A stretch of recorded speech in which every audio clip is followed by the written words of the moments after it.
छत्रपति संभाजी महाराज का जीवन वीरता, साहस और बलिदान की अद्भुत गाथा है। वे छत्रपति शिवाजी महाराज के पुत्र थे और मराठा साम्राज्य के दूसरे शासक बने। उनके जीवन की कहानी शौर्य, युद्ध नीति और संघर्षों से भरी हुई है।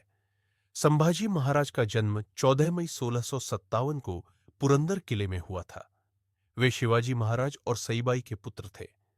मात्र 2 वर्ष की उम्र में उनकी माता का निधन हो गया, जिसके बाद उनकी परवरिश उनकी दादी राजमाता जीजाबाई ने की।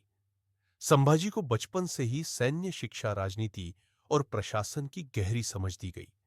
वे संस्कृत, मराठी और फारसी भाषा में निपुण थे।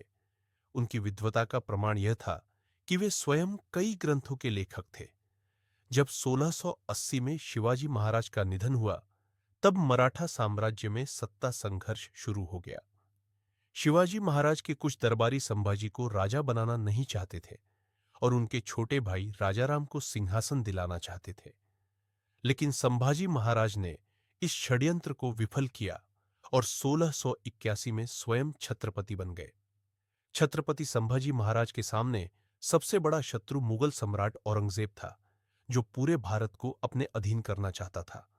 संभाजी महाराज ने कभी भी मुगलों के आगे घुटने नहीं टेके और उनके खिलाफ कई युद्ध लड़े।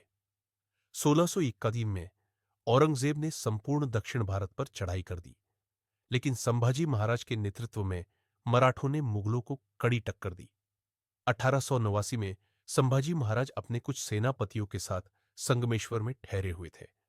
तभी उनके अपने ही सरदार गणोजी शिर्के ने विश्वासघात कर दिया और उन्हें मुगलों के हवाले कर दिया। मुगलों ने संभाजी महाराज को औरंगजेब के सामने पेश किया। औरंगजेब ने उन्हें इस्लाम कबूल करने का आदेश दिया, लेकिन संभाजी महाराज ने गर्व से इनकार कर दिया। इसके बाद 21 दिनों तक उन्हें क्रूरतम यातनाएं दी गई। उनकी आंखें फोदी गई, उनकी जीभ काट दी गई, लोहे की गर्म सलाखों से जलाया गया, लेकिन उन्होंने कभी हार नहीं मानी। अंततः 11 मार्च 1689 को उन्हें अमानवीय यातनाएं देकर मार दिया गया।